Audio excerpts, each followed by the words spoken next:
اللہ تعالیٰ نے جو ہمیں دین اسلام عطا فرمایا ہے نا، یہ بڑا زبردست دین ہے، بڑا اعتدال والا دین ہے، اور اللہ تعالیٰ نے اس دین کو پسند فرمایا ہے۔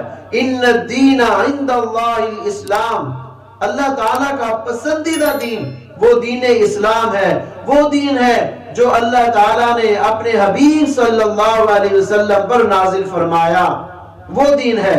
اور ہمارا جو دین ہے وہ کیا ہے؟ الدین النصیحہ، ہمارا دین سراسر نصیحت ہے، سراسر خیر خواہی کا نام ہے۔ ہمارے دین میں کوئی بھی ایسی چیز نہیں ہے جو خیر خواہی سے خالی ہو۔ نماز کا حکم دیا گیا، یہ انسان کی بھلائی کے لیے۔ زکوٰۃ کا حکم دیا گیا، انسان کی بھلائی کے لیے۔ راستے سے چیز ہٹانے کا حکم دیا گیا، انسان کی بھلائی کے لیے۔ اور جتنے بھی دین اسلام کے احکام ہیں، بیٹھ کر پانی پینا، بسم اللہ پڑھ کر پانی پینا، پھر کھانے سے پہلے دعا کا اہتمام کرنا، جتنے بھی دین اسلام کے احکام ہیں وہ سارے کے سارے خیر خواہی سے بھرے ہوئے ہیں۔ ہمارا دین کیسا ہے؟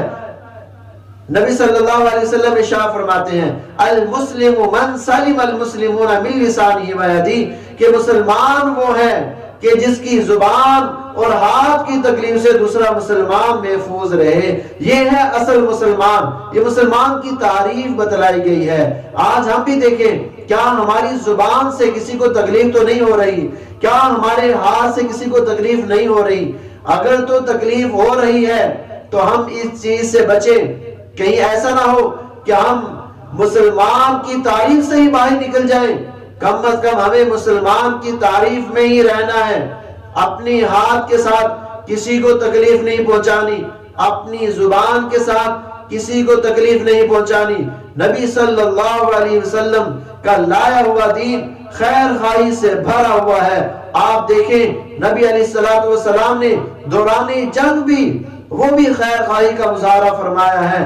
آپ صلی اللہ علیہ وسلم کے معاملات دیکھیں، خیر خواہی سے بھرے ہوئے۔ آپ صلی اللہ علیہ وسلم کا چلنا، آپ کا پھرنا، آپ کا اٹھنا، آپ کا بیٹھنا، آپ کا کھانا، آپ کا پینا، آپ کا جنگ و قتال، آپ کا سفر، آپ کا حضر، آپ کی ازواجی زندگی، آپ کی صحابہ کے ساتھ زندگی، آپ کے سیاسی امور، آپ کے مذہبی امور، آپ دیکھیں تو صحیح کہ تمام کے تمام امور وہ خیر خواہی سے بھرے ہوئے ہیں۔ آج ہمیں بھی ضرورت ہے کہ ہم اپنے اندر خیر خواہی کا جذبہ پیدا کریں کہ ہمارے سے کسی کو تکلیف نہ پہنچے، نہ ہمارے ہمسائے کو تکلیف پہنچے، نہ ہمارے دوست کو تکلیف پہنچے، نہ ہمارے گھر والوں میں سے کسی کو ہم سے تکلیف پہنچے۔ یہ ہے دین اسلام۔ آج دین اسلام سمجھا نہیں کسی نے، پتہ نہیں ہے دین اسلام کا، ورنہ دین اسلام جیسا خوبصورت دین کوئی بھی نہیں۔